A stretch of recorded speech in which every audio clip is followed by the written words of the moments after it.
It was the first impression. Very nice smile, and just very much at ease too. I mean, there wasn't any I am the first lady about her. You know, it was, hi, I'm Barbara Bush, and how are you all? And it's nice to meet with you. And former Tacoma Mayor Karen Vial says she met former First Lady Barbara Bush in 1990 in Washington, D.C.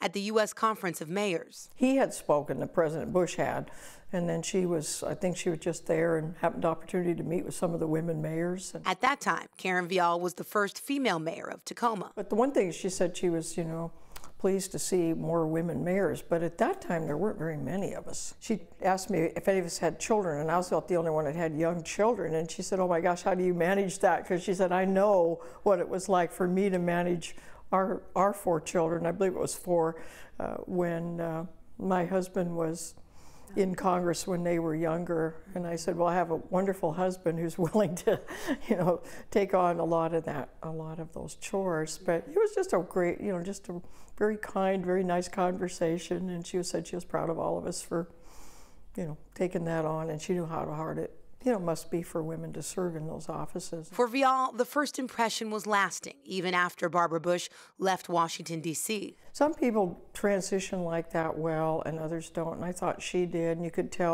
really tell that her family was the center of her life. Mm-hmm. She was, I thought, very gracious, but you could tell she could be tough if she had to be. In Tacoma, Jenna Hanchard, King 5 News.